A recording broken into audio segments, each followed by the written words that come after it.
Hi, Romesh Shivastu here, Editor-in-Chief, Sightsin Plus. Welcome to the YouTube channel. Please do subscribe this for the HR news, for the HR trends, conversation with some of the top-notch CHROs and some interesting case studies. The agenda for today's discussion is the compensation and benefits trend in 2023. So if you look at the current work situation and compare with the last year, so there are a few key factors that may influence the compensation and benefit part in coming year.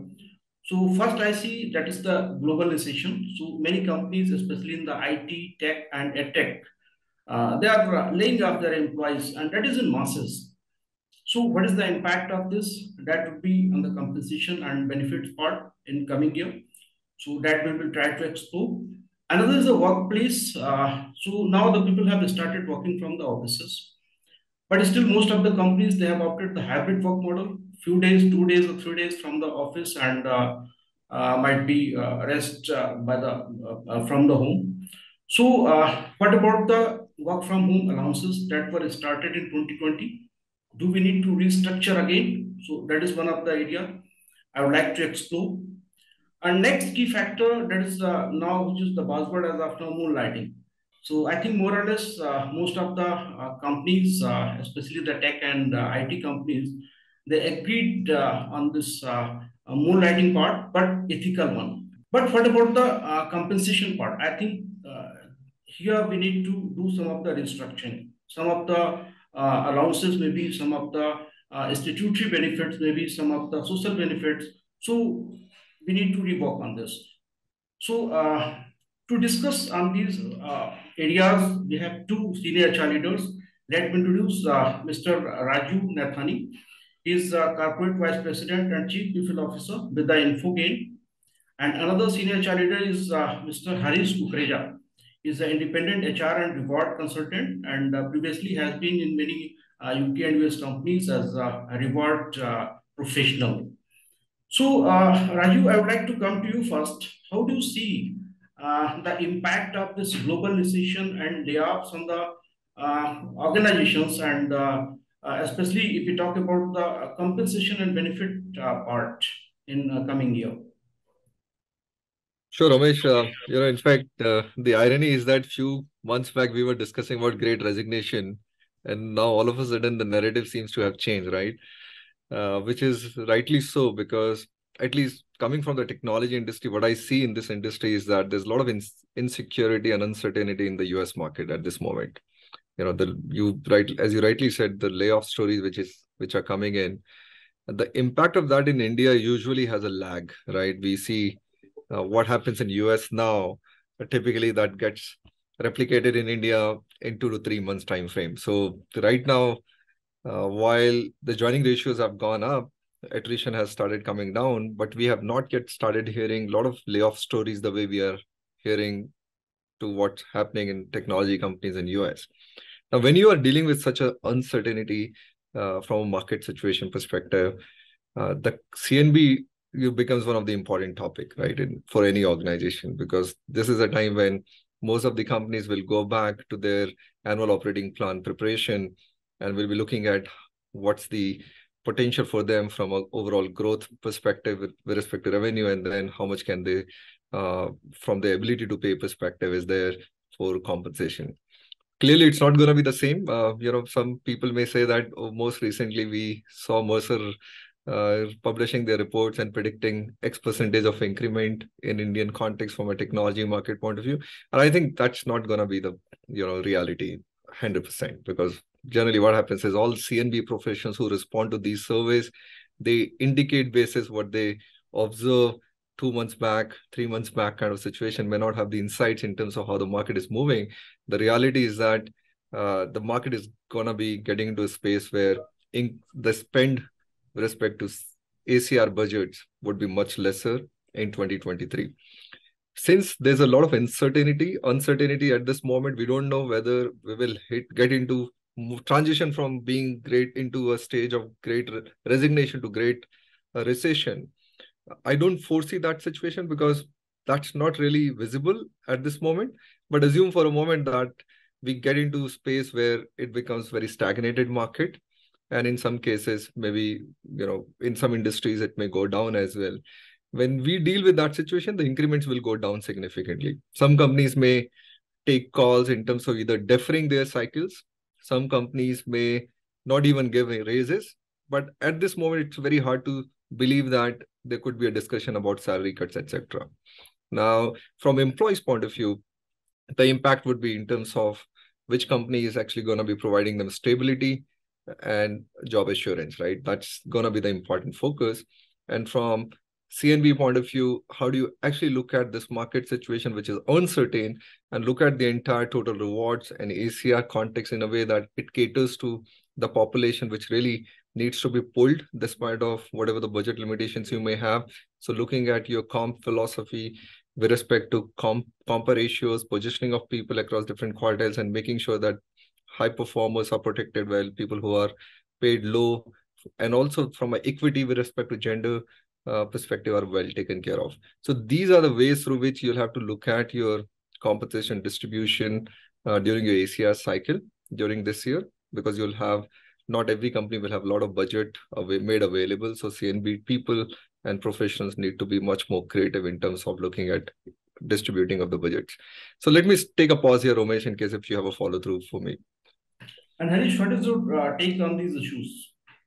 I think Rajiv has put it very, very nicely and comprehensively. I think the India perspective, in light of what we are hearing in the US and some of the European world, is very nicely described by Rajiv. But if I could bring in the perspective from a more global perspective, and also what India could be anticipating across various industry vertical, that may be helpful to just kind of build on to what Rajiv has said. So I think when we talk about global layoffs, one thing that we need to kind of call out for our understanding, for our audience and understanding, is that what does it mean? Which industry verticals are more impacted? Which geographies are more impacted at this point in time? And based on what we know. So I think bulk of the news is emerging from states. States usually the start point for these sort of conversations. And some of the European locations are also anticipating. Some countries have already declared that they are in recession. Other countries, there is a clear visibility that if they're not already in recession, they are definitely going to be seeing a huge slowdown in their economic activity. And US is no different. So largely the geographical concentration of this layoff, slowdown, recession sort of uncertainties and fears is concentrated in the US and European locations. But if I look at kind of bring that in the context of more industry verticals, so far the announcement that we have all seen are again concentrated in the industries like startups. A large amount of kind of new technology startups are seeing funding crisis, and therefore the immediate action that they are announcing is slow down on the hire or potential kind of layoff. But when we look at some of the other industry verticals like IT sector or IT sector, that the way we see in India, IT sector in India is very different from what you see in NASDAQ US. A lot of technology companies, the crypto kind of fiasco that we have seen is very different from the IT services company that we have in India. These are highly kind of very well run, profitable businesses in India. So it's very, very different. So that's and mostly the layoffs are just the announcement at this point in time. Some of the real implications are going to be seen in the Q1 onwards. And as Rajiv mentioned, that India usually see a lag. So what we are seeing in the US and Europe now or next 3 months, we'll start to see probably just before or around the summertime next year. So India, I don't think it can avoid. India will catch the cold as our US and European counterparts are getting the flu. I think the compensation, the question that you raised, Ramesh, that what does it mean, the compensation context? Again, I would agree completely with Rajiv's assessment that the takeaway would be that every organization is going to be very, very cautious here. So when you are cautious in terms of your approach, first thing you do is that let's stop or slow down the further increases in your cost base, because that's one way of kind of managing your cost base as against kind of letting go more people at a later point. So I think people will get very, very cautious, and therefore increases are going to be reduced. The current read, as kind of published by various consulting organization, is that India will see a robust increase. But I'm more in the camp that the robustness of that increase that we are reading in the media and the various talks is going to be fast reducing to a more realistic level. I would still think that there will be some increases in Indian context, whereas US and European location may not see increases in the next, say, 6 to 10 months. India may still see, but that will be very targeted for the critical staff and high performer individuals. So I'll pause there and see whether Rajiv or Ramesh, you have anything further to ask or add. So, Haris, if we refer some of the reports, so the highest increment, what is analyzed for the India, that is around 10 to 11%, and that is the highest globally in India. So, do you agree with this? I think at this point in time, this is the kind of information based on what was the reality a couple of months ago. And most of these surveys are done in a very rudimentary fashion, I must say. It's basically quick calls given to various industry practitioners. And if you're in a good mood and your organization doesn't have anything alarming going on, you tend to kind of say 10, 12, 14, 15% sort of number. If you happen to be an organization or part of the group which is facing some sort of kind of alarming issues, then the number could be in a single digit. So I think I won't overdraw from these surveys and the reports that are being published. But one thing I will definitely highlight, that some of what we are seeing right now in the media is the reality that people perceived 2 or 3 months ago. A lot of changes have taken place in last 3 months, and next 3 months are going to be even more radical changes. And if I may add to what Harish said on your question, Romesh. So in fact, I had the similar conversation with my C&B team last week. We were having this conversation where we were referring to one of the report which said in technology industry services space will have 9.5% projected increment in 2023. And I was asking them, in the market situation like this, where a lot of uncertainty and unpredictability exists, do you believe that this number is correct? They said, yeah, it is not correct. And then I asked them, why do you think this number has come like this? And they were thinking, and then I actually, gave them some perspective. I said, when these agencies are doing these surveys, who do they reach out to? They reach out to C&B professionals, for example, right? Primarily, the point of contact. Now, this person is not on the table with a business. This person, he or she may not be understanding what's really happening with respect to client's environment, the spend they are incurring, the kind of SOWs are getting closed, the market sentiments. And as Harish rightly said, for them, the perspective would be, oh, looks like organization is all good, everything is happy, everything is buzzing. So which means we will be able to retain something or may do better than what we did last year, or may have some influence of what market situation is, or may say that, let me be a little more conservative. So this year we did X percentage, looks like either we retain that or we may go down by 1% or so. And that's where they will actually share their gut feeling based projection. Now, that may not be reality. And other thing is the market situation which has evolved in last few months is significant, right? All of a sudden we were struggling with this, from being scenario of struggling with hiring of people to now having adequate buffer available, right, in terms of surplus. And that's why the layoffs are happening in different companies. Now that transition has happened over a period of time. And that didn't take years, it just took months. So that's kind of dynamic situation we are in. And that also indicates that the market situation is evolving and getting into a very different space. So this report, which we see today, if you see the similar report after 3 months, you'll hear some different number. And after 6 months, possibly maybe a different number, because the sentiments will evolve further. It's all about who's reached out and who's giving what numbers. So, Raju, in such a scenario, because the appraisals are not away, just in January, people will start talking on Yeah. the. So, what do you think in your industry, especially in IT, if we talk about, what is your projection? What the increment percentage that would be? Yeah. So, and it's actually, I'm sure every other IT company must be having this conversation in their closed rooms. So, for example, if you look at quarter-on-quarter growth in Q1, if I go with the fiscal year definition of April to March, that point in time, most of the companies were registering the growth rate on Q basis 3 to 4%. Now, if you just look at quarter two, it it actually went down and it is somewhere at 2% now. And I'm sure Q3 it would be further down. So when you are in that kind of scenario, every company would be looking at how do they actually manage their bottom line, because you were already in the growth spree, you made some investments, your operational efficiency and the cost of hiring was already a challenge for you. Now you're getting into a market where your customers may be asking for rate discount, you may have a threat of consolidation of accounts, you have already a bulge in terms of operational efficiency sitting and hurting you.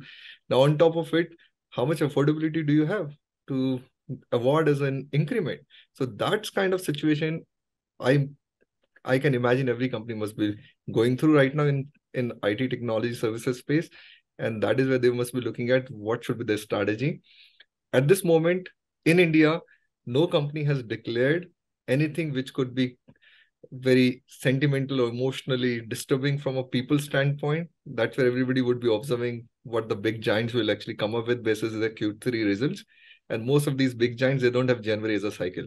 So they always do it April or July kind of time frame. So they're very well positioned from that point of view, and they will know what market is, how market is evolving, and then they will make the decision. January cycle is mostly with the product companies, startups, and some of the mid-sized companies, and otherwise it's April onwards. So they have a good leg space available between now and Feb March to make a decision.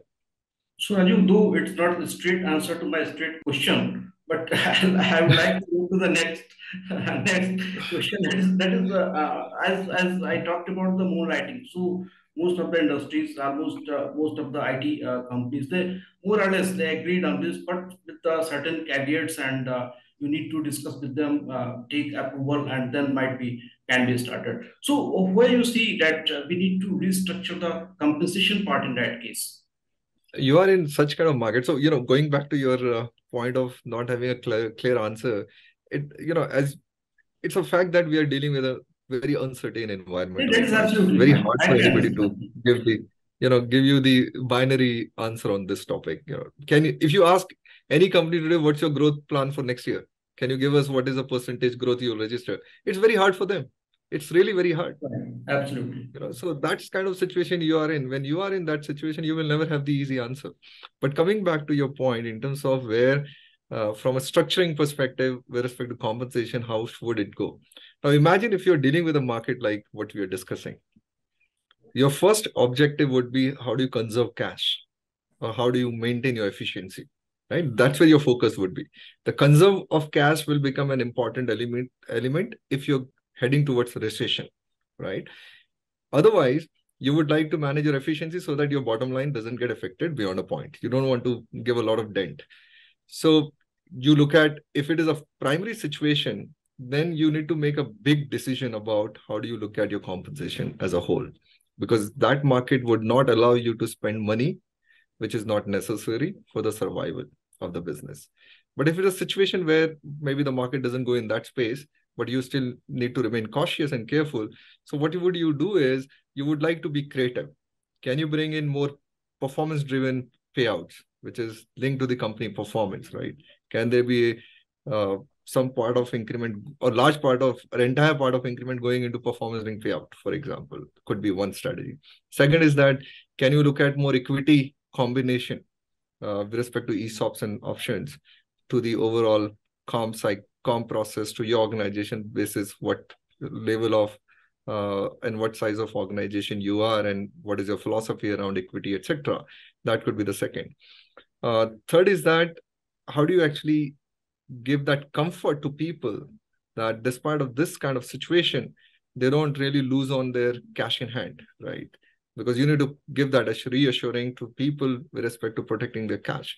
So your strategy would be around these things. One, which is looking at business interest, and second is employee interest, and drawing a parallel to the both so that there's a balancing act. In a bad market, if you can give security to people, if you give them the cash they have been holding, they'll be very happy. At the same time, from organization point of view, can you help company conserve the cash? At the same time, do not increase the cost efficiency, or manage that cost efficiency in a way that it doesn't hurt the bottom line. That's the best thing for you. So you need to draw the parallel between the two, Ramesh. So, Harish, as I discussed about this, that if the companies allow the moonlighting kind of maybe as a gig work after the approval from the company. So, in that case, what to see, what the benefits can be slashed, can be revoked, like what the employee benefits maybe there, what are the some social securities maybe there. So, if you're working in a dual kind of the employment, to why the social securities? Why much focused on the wellness? Why the much focused on this? So, what is your opinion on this? Yeah, I think this is the space which is fast changing.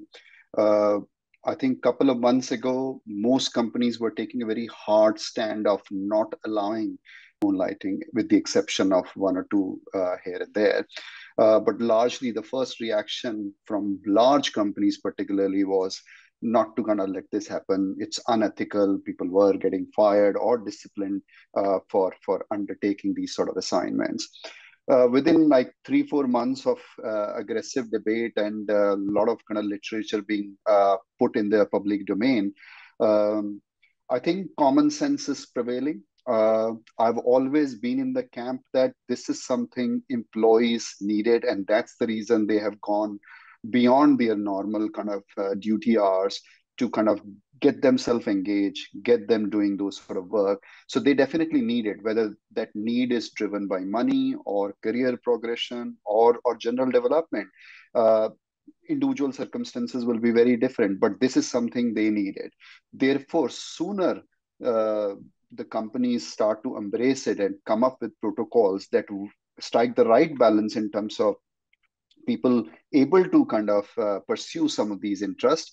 At the same time, organization is not at risk from a client perspective, from a data security perspective, and you name it.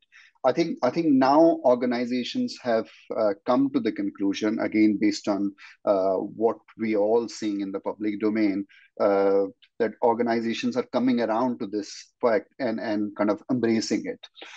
So when you kind of as a strategy feel that you want to embrace this and allow people to have a flexible environment where if protocols meet the requirement, then they'll be given the permission to kind of pursue these interests.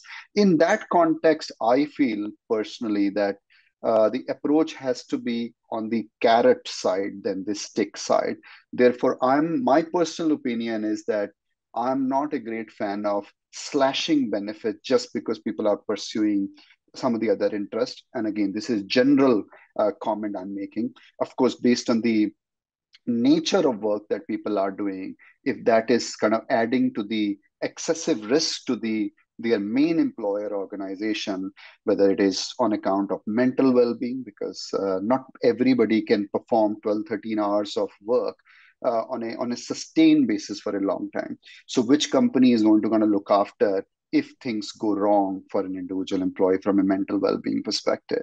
Similarly, if this additional gig, the work that people are picking up, is resulting them to kind of be traveling quite regularly, that could be adding to the risk from a accidental benefit, disability benefit, life insurance benefit perspective.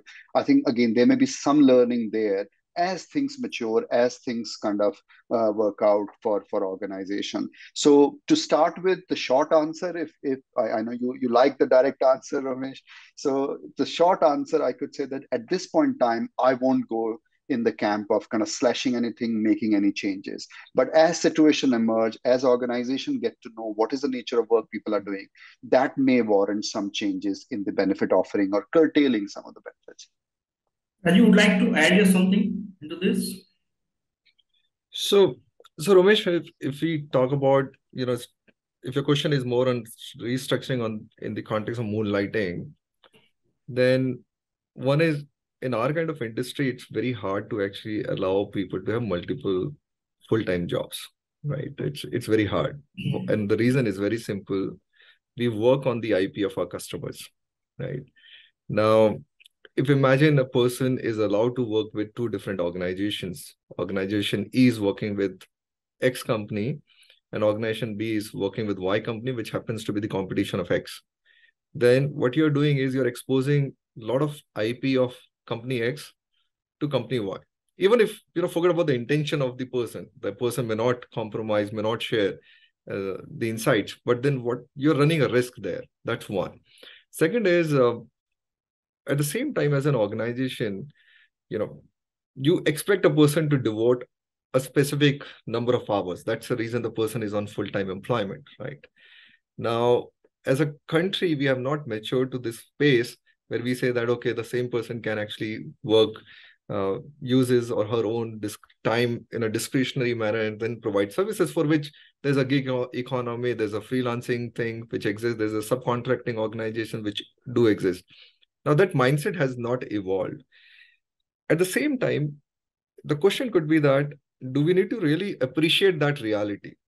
Maybe the answer is yes. We can appreciate that fact and allow that as long as people are making it a conscious approach and decision. So which means if employee declares to the company that, hey, I'm available to work with you, but at the same time, I'll be available to work elsewhere. And that would be my personal time beyond designated hours, which you have given to me in the same skill which I possess. Now, at that point in time, the organization need to take that conscious call whether it is acceptable to the organization or not, or organization expects this person to report which kind of company and project this person would be working so that there's no conflict from the customer's requirements point of view. But I doubt if that kind of transparency would exist ever, because every company would not like the client related information to be shared to another company, etc. So it's going to be very theoretical and hard reality from a moonlighting perspective. So there's no easy answer, Ramesh. Best is get into freelancing so that everybody understands that you're available for certain hours basis need, and you may be working elsewhere also, and you're free bird from that standpoint. Yeah, in short, if I say that Infogain is not going to allow the moonlighting, so that is a clear message. Yeah, that's what you wanted to conclude. Second, I think Ramesh, I don't. yeah, please. I'm just coming to you. Yeah, My question is, I also want to add something here. That okay, if you allow somehow, if you allow to take any another assignment, not with the company to company, but any another assignment after the approval from the company, then I think we need to also work on some of the employment contract part, some of the some clauses we need to relook on the appointment letter. So if you can also cover that area, please. Yeah, Harish. Yeah, no, I was just going to build on the earlier answer that Rajiv very well described. I think based on the work that I have done with the 4 or 5 clients of mine, and what I'm seeing in the largely the technology back offices organization, uh, there what is happening is that there is suddenly a change in approach in terms of creating that internal marketplace. So these organizations have had enough of additional work for which they didn't have resources in the organization. That may not be very fancy work, but clearly there was no marketplace for people to raise their hand to kind of do that work for the organization and in return earn some money. The 4 or 5 organizations that I've worked with, largely people want to pursue this moonlighting is for extra income. That was very clear in our survey that it's all about extra income. Of course, as a process, you learn some new technology, some new client, and all those sort of things. But those are sort of kind of ancillary benefit. People may talk about those things, but main driver is money.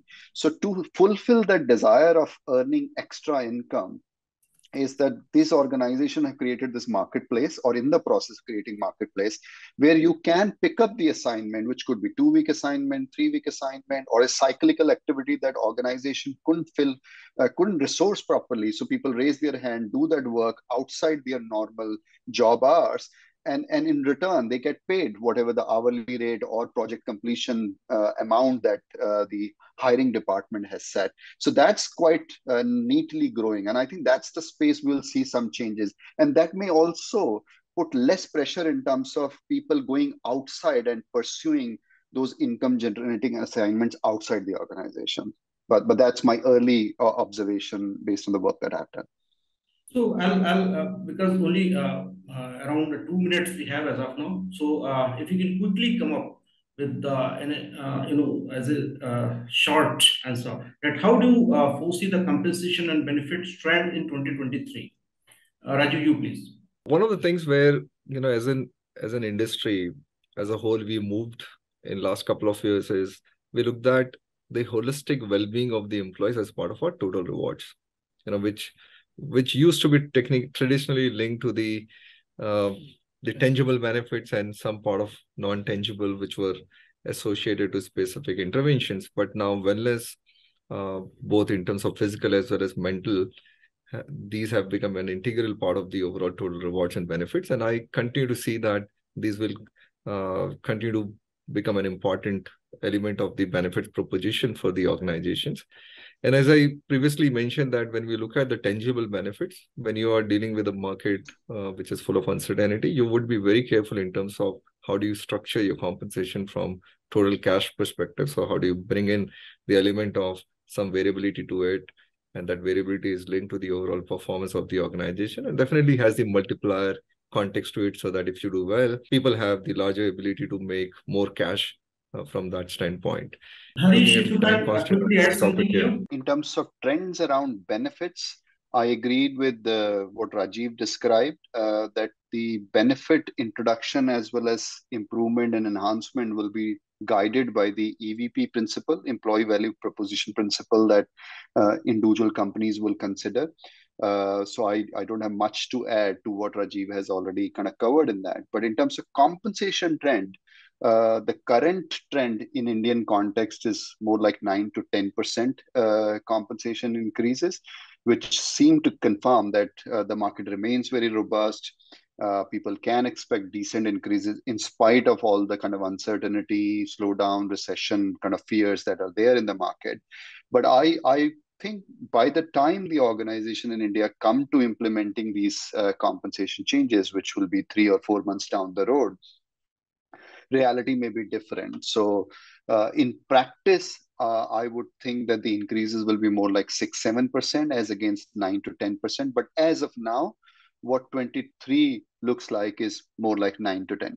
Thank you, Harish and Raju, for joining the conversation and for sharing the wonderful thoughts.